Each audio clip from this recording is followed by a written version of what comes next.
Welcome back to the county seat. Our topic today is public lands bills, and we are focusing now, after the report by Terry Wood, on Emery County and their efforts. We have Randy Johnson, who is a consultant for Emery County on their lands bill and was also involved in the Washington County process and actually started the Public Lands Council as a part of the group that started it in Emery County back in 1995. Is that correct? That's correct. We have Mike McCandless joining us, who's the Economic Development Director for Emery County, and Ray Petersen, who's the Public Lands Director for Emery County. Thank you all for joining us. You were almost like the first county right after the monument to say we've got to do something.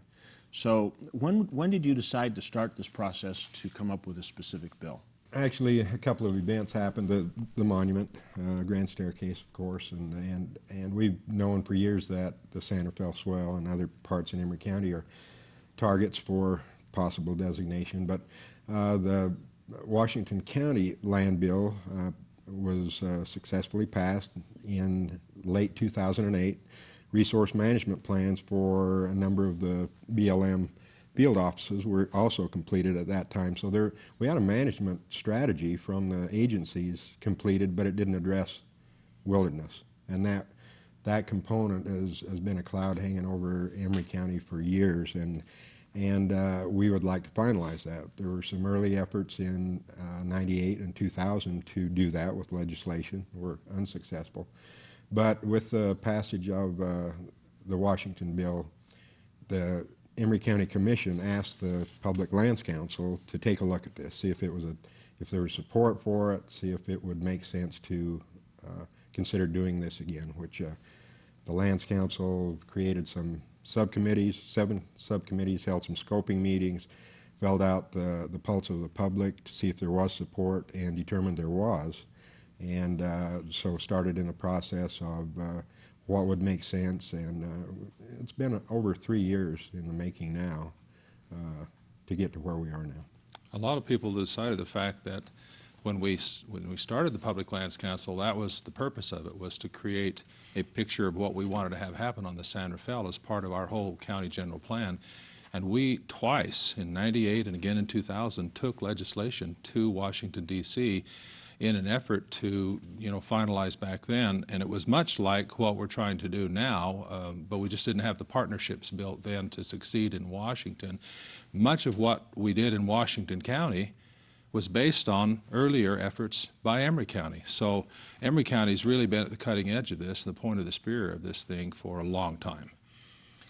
I was just going to say, keep in mind too that this process really has never stopped. From the time they started in 95, I mean, the resource management plan that we worked on, all those, it was really a 7-year planning process. Yeah. And Emery County was at the table during that entire process, both on an access basis, on a tourism basis, on all those resources. And so as we transitioned from the RMP and that decision, it was really a natural fit to move into what we've been doing here because we had all the data collected. I mean, literally volumes of data that we could then utilize and present to the Public Lands Council and the Planning and Zoning Commission to make the decisions.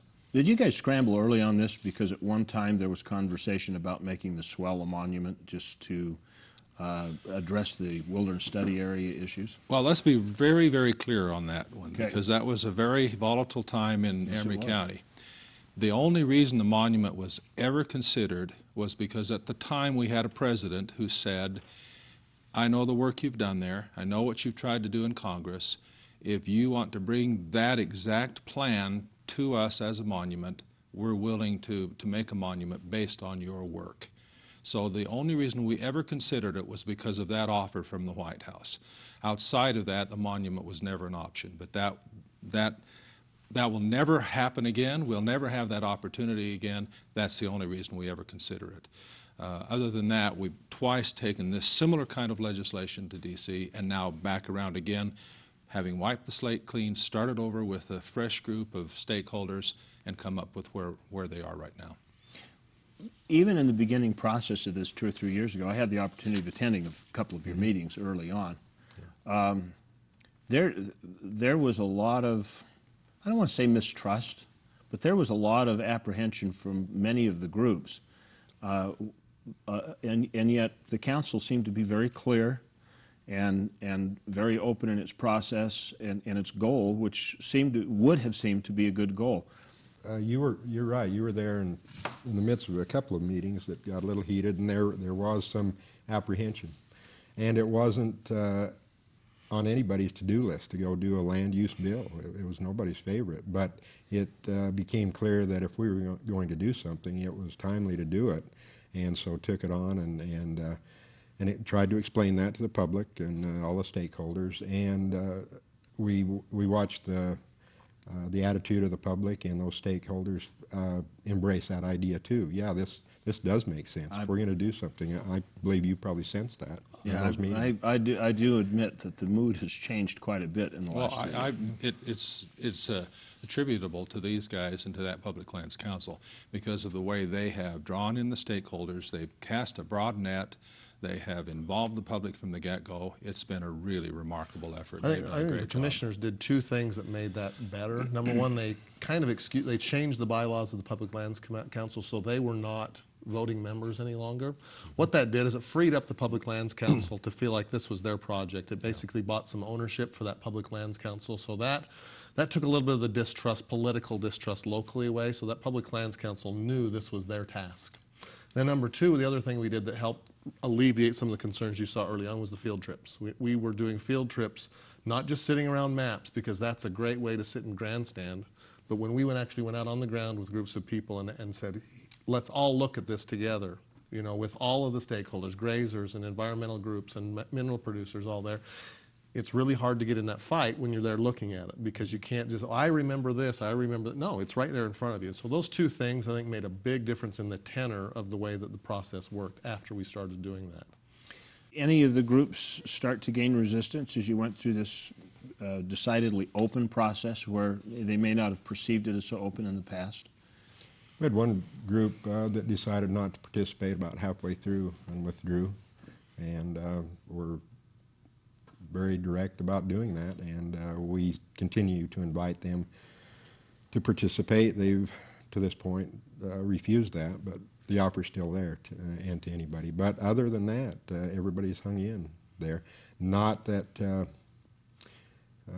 you know, everybody agrees with all of the decisions in that, and like you said before, when you have something that nobody agrees on everything, you've probably done a fairly good job. But and back to what Mike was saying, to get beyond the emotions and the feelings about this, when you have those lands council members who, in many instances, it is their livelihood they're talking about, the grazing permittees and others that are telling their peers that we can support this and we're not losing by doing this.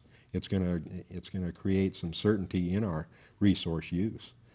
That has effect, and that overcomes some of the obstacles there with folks. We will continue this conversation in just a minute here on the county seat. We'll go into the recent state bill that is tied into this whole process and get the reaction of the county on that. We'll be right back. Let's be honest, you don't know much about Beaver County.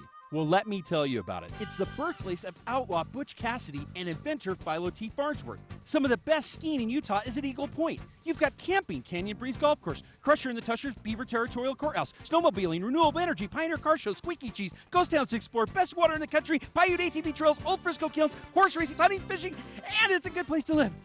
Beaver County, mountains of fun. I could tell you more, but why don't you come and see it for yourself? The State of Utah School and Institutional Trust Lands Administration. SITLA manages 3.5 million acres of Utah lands with the express purpose of furthering the education of Utah students while promoting local industry, oil and gas, even residential development, all at the same time. Through the careful use of trust lands, we distributed more than $22 million to Utah schools last year. The State of Utah School and Institutional Trust Lands Administration, building the state's permanent school fund. How would you spend an extra day in Utah Valley?